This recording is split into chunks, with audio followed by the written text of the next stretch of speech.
ಎಷ್ಟು ಮುಂದಿನ ಸುದ್ದಿಯತ್ತ ಗಮನ ಹರಿಸೋಣ. ಈಗ ಒಂದು ಮೇಜರ್ ಸುದ್ದಿ ಬರ್ತಾ ಇದೆ. ಲೋಕಾಯುಕ್ತ SP ಮಿಸ್ಸಿಂಗ್ ಆಗಿದ್ದಾರೆ ಅಂತ ಹೇಳಿ ದೂರು ಕೊಟ್ಟಿದ್ದಾರಂತೆ.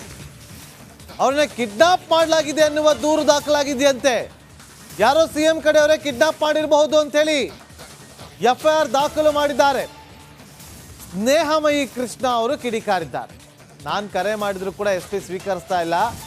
ಮೋಸ್ಟ್ಲಿ ಯಾರೋ ಅವ್ರನ್ನ ಕಿಡ್ನಾಪ್ ಮಾಡಿರಬೇಕು, ಅದು ಸಿದ್ದರಾಮಯ್ಯ ಕಡೆಯವರೇ ಕಿಡ್ನಾಪ್ ಮಾಡಿರ್ಬೋದು ಅಂತ ಹೇಳಿ ಮೂಡ ಹಗರಣದ ವಿಚಾರವಾಗಿ ದೂರುದಾರ ಆಗಿರುವಂತಹ ಸ್ನೇಹಮಯಿ ಕೃಷ್ಣ ಅವರು ಮೈಸೂರಲ್ಲಿ ಈ ಬಗ್ಗೆ ಹೇಳಿಕೆಯನ್ನ ಕೊಟ್ಟಿದ್ದಾರೆ. ಕೇಳಿ. ಸಿದ್ದರಾಮಯ್ಯ ಮತ್ತು ಇತರ ವಿರುದ್ಧ ಮೊಕದ್ದಮೆ ದಾಖಲು ಮಾಡಬೇಕು ಅಂತೇಳಿ ಆದೇಶ ಮಾಡಿರೋದು ಇಡೀ ದೇಶಕ್ಕೆ ಗೊತ್ತಾಗಿದೆ. ಸೊ ಅದೇ ರೀತಿ ಮೈಸೂರು ಲೋಕಾಯುಕ್ತ SP ಅವರಿಗೂ ಗೊತ್ತಾಗಿದೆ. ಈ ಹಿನ್ನೆಲೆಯಲ್ಲಿ ಅವರು ಈ ದಿನ ಕಚೇರಿ ಇರಬೇಕಿತ್ತು. ಆದರೆ ಅವರು ನಾನು ಬಂದು 3/4 ಗಂಟೆ ಆಗಿದ್ರು ಕೂಡ SP ಅವರು ಕಚೇರಿಲಿಲ್ಲ.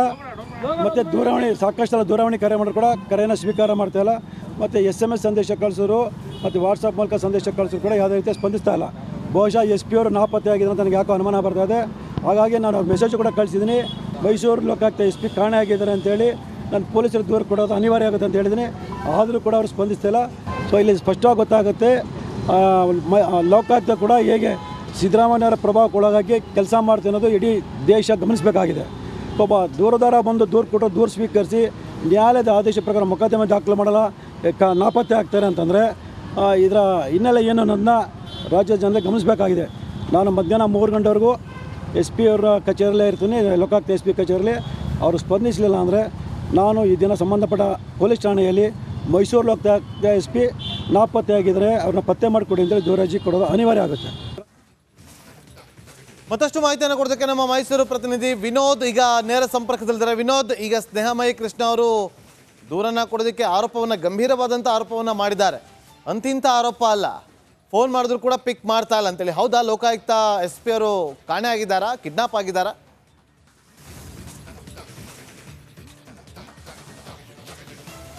ಈಗಾಗಲೇ ಏನು ಸ್ನೇಹಮಯಿ ಕೃಷ್ಣ ಅವರು ಕೂಡ ಈಗಾಗಲೇ ಏನು ಲೋಕಾಯುಕ್ತ ಕಚೇರಿಗೆ ನಿನ್ನೆ ಏನು ಬಂದಿರುವಂತಹ ಆದೇಶದ ಪ್ರತಿಯನ್ನು ಆನ್ಲೈನಲ್ಲಿ ಪ್ರಕಟ ಆಗಿರುವಂತಹ ಆನ್ಲೈನ್ ಪ್ರತಿಯನ್ನು ತೆಗೆದುಕೊಂಡು ಬಂದು CM ವಿರುದ್ಧ FIR ದಾಖಲು ಮಾಡಬೇಕು ಅಂತೇಳಿ ಇವತ್ತು ಮಧ್ಯಾಹ್ನ 12:30ಕ್ಕೆ ಕಚೇರಿಗೆ ಬರ್ತಾರೆ. ಆ ಒಂದು ಸಂದರ್ಭದಲ್ಲಿ ಈಗಾಗಲೇ ಬೆಳಿಗ್ಗೆಯೇ ಲೋಕಾಯುಕ್ತ SP ಅವರು ಬೆಂಗಳೂರಿಗೆ ಹೋಗಿದ್ದಾರೆ, ಏನೋ ಈ ಆರ್ಡರ್ ಕಾಪಿಯೆಲ್ಲ ಕಲೆಕ್ಟ್ ಮಾಡ್ಕೊಂಡು ಬರೋದಕ್ಕೆ. ಸೊ ಹೀಗಾಗಿ ಎಲ್ಲೋ ಒಂದು ಕಡೆ ಅವರು 12:30 ಈಗಾಗಲೇ ಸಮಯ ಸುಮಾರು 3:30, 3:15 ಆಗ್ತಾ ಇದೆ. ಇಷ್ಟೊತ್ತಾದರೂ ಕೂಡ ಸ್ನೇಹಮಯಿ ಕೃಷ್ಣ ಅವರ ದೂರವಾಣಿ ಕರೆಯನ್ನು ಸ್ವೀಕಾರ ಮಾಡ್ತಾ ಇಲ್ಲ. ಸೊ ಹೀಗಾಗಿ ಲೋಕಾಯುಕ್ತ SP TJ ಉದೇಶ್ ಅವರನ್ನು ಏನೋ ಅಪಹರಣ ಮಾಡಿದ್ದಾರೆ ಎನ್ನುವಂತಹ ಗಂಭೀರವಾದಂತಹ ಆರೋಪನ ಮಾಡ್ತಾ ಇದ್ದಾರೆ. ಯಾಕಂತಂದರೆ ಉದ್ದೇಶಪೂರ್ವಕವಾಗಿಯೇ ನನ್ನ ದೂರನ್ನು ಸ್ವೀಕರಿಸೋದಕ್ಕೆ ಲೋಕಾಯುಕ್ತ ಅಧಿಕಾರಿಗಳು ಹಿಲ್ಲೇಟನ್ನು ಇದ್ದಾರೆ. ಎಲ್ಲೋ ಒಂದು ಕಡೆ CM ಅವ್ರಿಗೆ ಸಹಾಯ ಮಾಡೋದಕ್ಕೆ ಆಗ್ತಾ ಇದ್ದಾರೆ ಅನ್ನುವಂತಹ ಅನುಮಾನ ಕೂಡ ವ್ಯಕ್ತಪಡಿಸ್ತಾ ಇದ್ದಾರೆ. ಸೊ ಹೀಗಾಗಿ ಲೋಕಾಯುಕ್ತ SP ಕಾಣೆ ಆಗಿದ್ದಾರೆ. ಸೊ ಹೀಗಾಗಿ ಅವರನ್ನು ಹುಡುಕಿ ಕೊಡಬೇಕು ಅಂತೇಳಿ ಮೈಸೂರಿನ ದೇವರಾಜ ಪೊಲೀಸ್ ಠಾಣೆಗೆ ಈಗಾಗಲೇ ಅವರು ದೂರು ಕೂಡ ದಾಖಲು ಮಾಡಿದ್ದಾರೆ. ಇದಾದ ಬಳಿಕ ಕೂಡ ಅಂದರೆ ಈ ಒಂದು ಸಂಸ್ಥೆಯ ತನಿಖೆ ಬಗ್ಗೆ ಸಾಕಷ್ಟು ಸಂಶಯವನ್ನು ವ್ಯಕ್ತಪಡಿಸ್ತಾ ಇದ್ರು. ಸರ್ಕಾರದ ಅಧೀನದಲ್ಲಿ ಬರುವಂತಹ ಈ ಲೋಕಾಯುಕ್ತ ಸಂಸ್ಥೆಯಲ್ಲಿ CM ಅವರ ವಿರುದ್ಧವಾಗಿ FIR ಮಾಡಿದರೆ ಎಲ್ಲೋ ಒಂದು ಕಡೆ ಅಧಿಕಾರಿಗಳು ಮುಂದಿನ ದಿನಗಳಲ್ಲಿ CM ಅವರ ಕೆಂಗಣಿಗೆ ಗುರಿ ಆಗ್ತಾರೆ ಅನ್ನುವಂತಹ ಕಾರಣಕ್ಕಾಗಿ ಈ ರೀತಿಯಾದಂತಹ ವಿಳಂಬ ಧೋರಣೆ ಅನುಸರಿಸ್ತಾ ಇದ್ದಾರೆ. ಸೊ ಹೀಗಾಗಿ ಕೂಡಲೇ FIR ದಾಖಲು ಮಾಡಲೇಬೇಕು. ಈಗಾಗಲೇ ಸ್ನೇಹಮಯಿ ಕೃಷ್ಣ ಅವರು ಕೂಡ ಬೆಳಗ್ಗೆ ರಿಪಬ್ಲಿಕನ್ ಜೊತೆ ಮಾತಾಡೋ ಸಂದರ್ಭದಲ್ಲೂ ಕೂಡ ಲೋಕಾಯುಕ್ತ ಸಂಸ್ಥೆ ಮೇಲೆ ನನಗೆ ಯಾವುದೇ ರೀತಿಯಾದಂತಹ ನಂಬಿಕೆ ಇಲ್ಲ ಅಂತ ಹೇಳಿದ್ದಾರೆ. ಸೊ ಹೀಗಾಗಿ ಒಂದಷ್ಟು ಪ್ರೊಸೀಜರ್ಗಳ ಅವರು ಫಾಲೋ ಮಾಡ್ತಾ ಇದ್ದಾರೆ. ಈಗಾಗಲೇ ಏನೋ ಬೆಳಗ್ಗೆ ಕಚೇರಿಗೆ ಬಂದಿರೋ ಸಂದರ್ಭದಲ್ಲಿ ಪತ್ರವನ್ನು ಬರ್ಕೊಟ್ಟಿರ್ಬೋದು, ಎಲ್ಲವನ್ನು ಕೂಡ ಅವರು ರೆಕಾರ್ಡ್ ರೀತಿಯಲ್ಲಿ ಮಾಡಿಕೊಂಡು ಇದನ್ನ ಇಟ್ಕೊಂಡು ನಾಳೆ ಅವರು ಮತ್ತೆ ರಿಟ್ ಪಿಟಿಷನ್ ಹಾಕಿ ಈ ಒಂದು ಪ್ರಕರಣವನ್ನು CBಗೆ ಕೊಡಬೇಕು ಅಂತೇಳಿ ಒತ್ತಾಯವನ್ನು ಮಾಡ್ತಾ ಇರುವಂಥದ್ದು. ಥ್ಯಾಂಕ್ ಯು ವಿನೋದ್, ನಿಮ್ಮೆಲ್ಲ ಮಾಹಿತಿಗಾಗಿ. ಎಷ್ಟು ಮುಂದಿನ ಸುದ್ದಿಯತ್ತ ಗಮನ ಹರಿಸೋಣ. ಈಗ ಒಂದು ಮೇಜರ್ ಸುದ್ದಿ ಬರ್ತಾ ಇದೆ.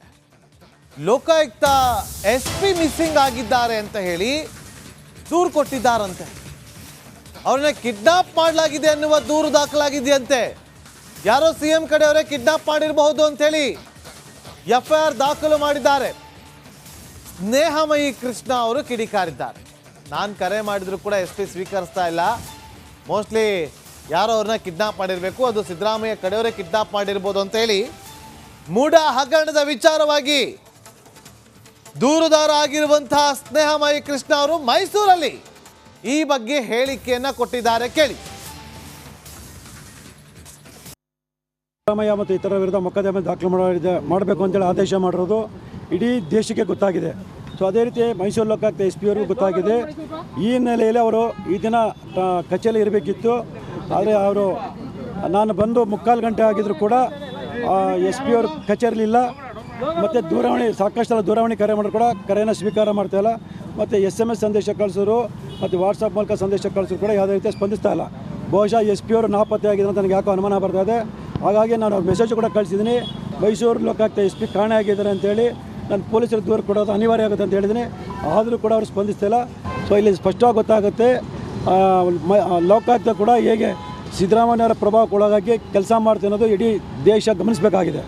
ಒಬ್ಬ ದೂರದಾರ ಬಂದು ದೂರು ಕೊಟ್ಟು ದೂರು ಸ್ವೀಕರಿಸಿ ನ್ಯಾಯಾಲಯದ ಆದೇಶ ಪ್ರಕಾರ ಮೊಕದ್ದಮೆ ದಾಖಲು ಮಾಡಲ್ಲ ನಾಪತ್ತೆ ಆಗ್ತಾರೆ ಅಂತಂದರೆ ಇದರ ಹಿನ್ನೆಲೆ ಏನು ಅನ್ನೋದನ್ನ ರಾಜ್ಯದ ಜನತೆ ಗಮನಿಸಬೇಕಾಗಿದೆ. ನಾನು ಮಧ್ಯಾಹ್ನ 3 ಗಂಟೆವರೆಗೂ ಎಸ್ ಪಿ ಅವರ ಕಚೇರಿಯಲ್ಲೇ ಇರ್ತೀನಿ, ಲೋಕಾಯುಕ್ತ ಎಸ್ ಪಿ ಕಚೇರಿಯಲ್ಲಿ. ಅವರು ಸ್ಪಂದಿಸಲಿಲ್ಲ ಅಂದರೆ ನಾನು ಈ ದಿನ ಸಂಬಂಧಪಟ್ಟ ಪೊಲೀಸ್ ಠಾಣೆಯಲ್ಲಿ ಮೈಸೂರು ಲೋಕಾಯುಕ್ತ ಎಸ್ ಪಿ ನಾಪತ್ತೆ ಆಗಿದ್ದರೆ ಅವ್ರನ್ನ ಪತ್ತೆ ಮಾಡಿಕೊಡಿ ಅಂತೇಳಿ ದೂರರ್ಜಿ ಕೊಡೋದು ಅನಿವಾರ್ಯ ಆಗುತ್ತೆ. ಮತ್ತಷ್ಟು ಮಾಹಿತಿಯನ್ನು ಕೊಡೋದಕ್ಕೆ ನಮ್ಮ ಮೈಸೂರು ಪ್ರತಿನಿಧಿ ವಿನೋದ್ ಈಗ ನೇರ ಸಂಪರ್ಕದಲ್ಲಿದ್ದಾರೆ. ವಿನೋದ್, ಈಗ ಸ್ನೇಹಮಯಿ ಕೃಷ್ಣ ಅವರು ದೂರನ್ನ ಕೊಡೋದಕ್ಕೆ ಆರೋಪವನ್ನು ಗಂಭೀರವಾದಂಥ ಆರೋಪವನ್ನು ಮಾಡಿದ್ದಾರೆ. ಅಂತಿಂಥ ಆರೋಪ ಅಲ್ಲ, ಫೋನ್ ಮಾಡಿದ್ರು ಕೂಡ ಪಿಕ್ ಮಾಡ್ತಾ ಇಲ್ಲ ಅಂತೇಳಿ. ಹೌದಾ? ಲೋಕಾಯುಕ್ತ ಎಸ್ ಪಿ ಅವರು ಕಾಣೆ ಆಗಿದ್ದಾರಾ, ಕಿಡ್ನಾಪ್ ಆಗಿದ್ದಾರಾ?